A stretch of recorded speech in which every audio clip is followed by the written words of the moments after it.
बात करने की कला, ये एक ऐसा हुनर है, ऐसी छुपी हुई ताकत है जो आपकी पूरी जिंदगी बदल कर रख सकती है। ये वो स्किल है जिसकी अच्छी नॉलेज होने से आप किसी को भी इम्प्रेस कर सकते हो, किसी का भी दिल जीत सकते हो, आपके रिलेशनशिप्स गहरे हो सकते हैं। और सिर्फ इतना ही नहीं, आप कोई भी डील क्रैक कर सकते हो, किसी से भी अपना काम निकलवा सकते हो। क्योंकि ये सिर्फ शब्दों का खेल नहीं है, एक स्ट्रैटेजी है, एक साइंस है, एक कला है जो हर किसी को आनी चाहिए। आप कितने भी पढ़े लिखे, कितने भी टैलेंटेड क्यों ना हो, अगर आपको बात करने की कला नहीं आती तो आप जिंदगी की उन ऊंचाइयों तक कभी नहीं पहुंच सकते जहां आज आपको होना चाहिए था। बहुत से लोगों का ये मानना होता है कि कम्युनिकेशन स्किल सीखना इतना इम्पोर्टेंट नहीं है, ये तो इंसान वक्त के साथ भी सीख जाता है।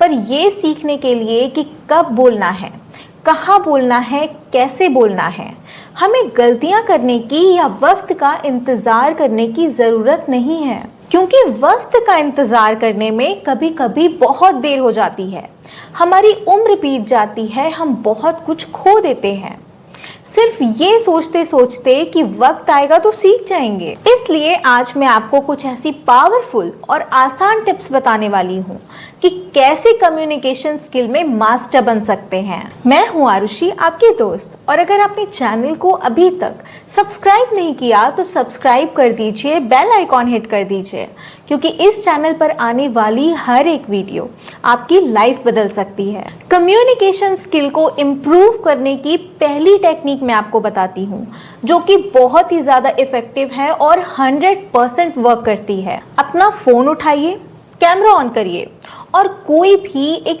ऐसा टॉपिक सेलेक्ट करिए जिसमें आपको इंटरेस्ट है, जिसमें आप ज़्यादा देर तक बिना रुके बोल सकते हो। जैसे आपकी रूटीन क्या है, आप अपने दिन को प्रोडक्टिव बनाने के लिए क्या करते हो, आपके गोल्स क्या हैं और उन गोल्स को अचीव करने के लिए आप क्या कर रहे हो। कम से कम 5 मिनट तक आपको बोलना है और जब वीडियो रिकॉर्ड हो जाए तो अपनी उस वीडियो को प्ले करना है, फोन को कहीं साइड में रखना है और बिना देखे अपनी आवाज को सिर्फ सुनना है। और सिर्फ सुनना ही नहीं है बल्कि समझना भी है कि वो कौन सी चीजें हैं जो आपको आपकी आवाज में या फिर आपकी बातों में पसंद नहीं आ रही। पेन लेकर उन चीजों को नोट करना है। इसके बाद फोन उठाना है और साउंड को ऑफ करके वीडियो को प्ले करना है। सिर्फ देखना है कि आपकी बॉडी लैंग्वेज कैसी दिख रही, आपके एक्सप्रेशंस कैसे लग रहे। इस तरह से आप सीखते हो कि कम्युनिकेशन के दौरान आपको क्या गलतियां नहीं करनी है। इस मेथड को फॉलो करके और अपनी वीडियो को देखकर लोग इजीली समझ पाते हैं कि मैं कितना स्पीड में बोल रहा हूँ या मैं कितना स्लो बोल रहा हूँ, मेरे एक्सप्रेशंस कितने अजीब दिख रहे हैं। वो ये समझ पाते हैं कि उन्हें किस चीज पर ध्यान देना है। ऐसे प्रैक्टिस करने से आपको 3 फायदे होते हैं। पहला, आप सोचना सीख जाते हो। दूसरा, अपनी सोच को शब्दों में बदलना सीख जाते हो।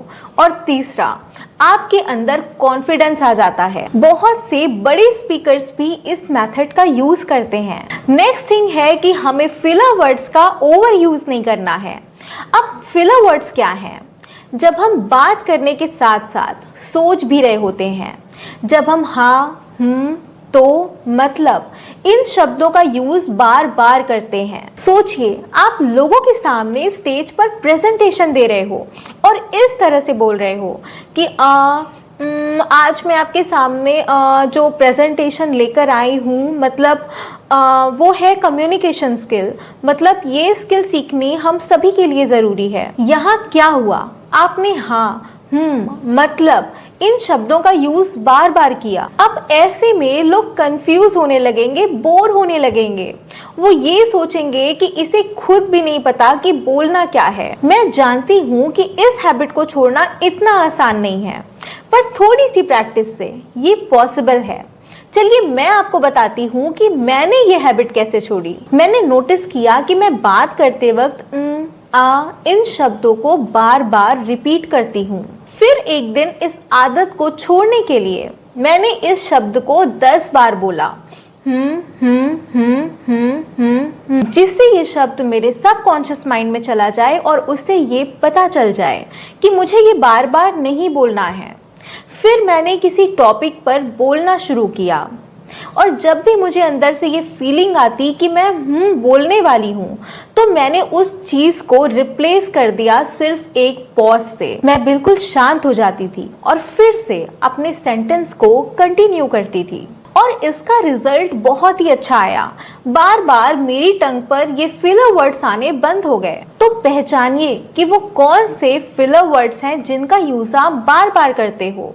उन्हें नोट करिए और प्रैक्टिस करनी शुरू करिए। हर किसी को अपना ओपिनियन देने से पहले सोचना चाहिए। आज के टाइम में हर कोई अपना ओपिनियन देना चाहता है।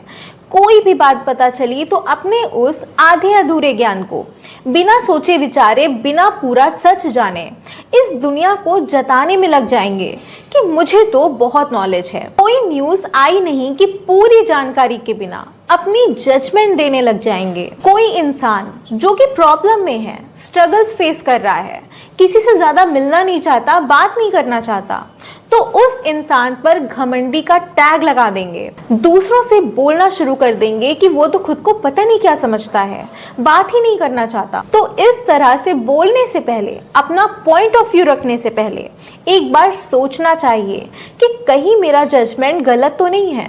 आपने देखा होगा कि घरों में लड़ाई झगड़े और हस्बैंड वाइफ में डिवोर्स होने का सबसे बड़ा कारण यही होता है।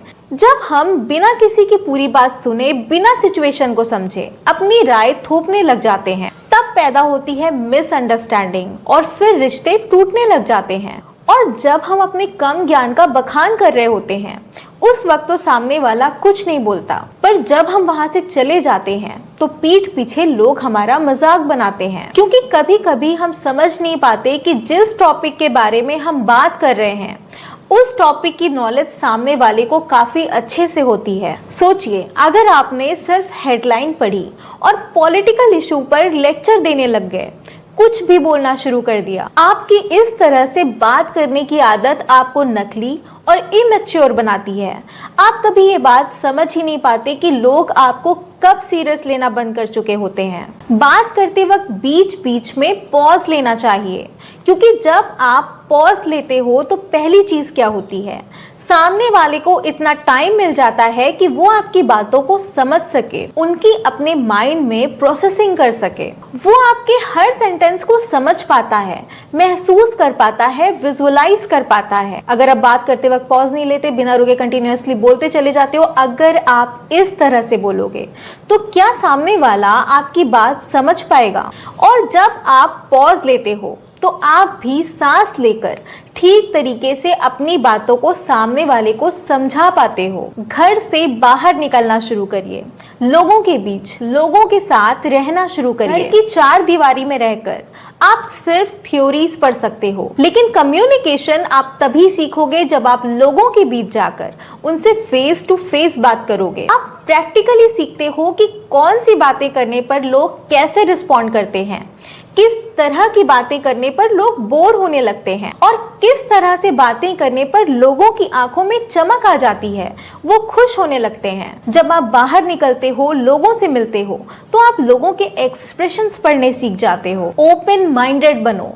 एक सक्सेसफुल इंसान, एक अच्छा कम्युनिकेटर हमेशा चेंज के लिए रेडी रहता है। कई बार हम किसी ऐसे इंसान से बात कर रहे होते हैं जो डिफरेंट कल्चर का होता है, डिफरेंट जनरेशन का होता है, तो आपकी और उनकी सोच अलग होगी, वैल्यूज अलग होंगी, आपके पर्सपेक्टिव अलग होंगे। जैसे एक 60 साल का इंसान सिंपल लाइफ जीना, सिंपल खाना खाना पसंद करेगा, उसे बाहर निकलना नहीं बल्कि घर के अंदर रहने में ही ज्यादा सुकून मिलेगा, क्योंकि उसे अपनी लाइफ में जो चाहिए था वो उसे मिल चुका होता है। वो हर काम अपनी उम्र के अकॉर्डिंग कर चुका होता है और कर रहा होता है जो उसे अपने एज के हिसाब से करना चाहिए। वहीं एक 30 साल का इंसान है जिसे लाइफ को लेकर एक अलग एक्साइटमेंट होगा। वो फेलियर से नहीं डरता, लाइफ में रिस्क लेकर अपने गोल्स को अचीव करना चाहता है कि लोग उसकी फ्रीडम को समझें। तो ओपन माइंडेड बनिए, इस डिफरेंस की रिस्पेक्ट करिए। ऐसा नहीं करना है कि सामने वाले को लगे कि आप अपनी सोच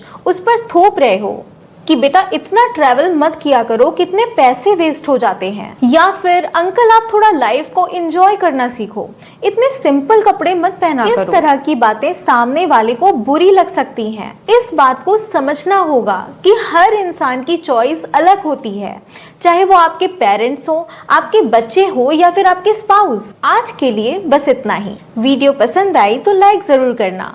मिलते हैं नेक्स्ट वीडियो में लाइफ को ऑसम बनाने वाले एक और टॉपिक के साथ। तब तक के लिए अपना ख्याल रखना, खुश रहना।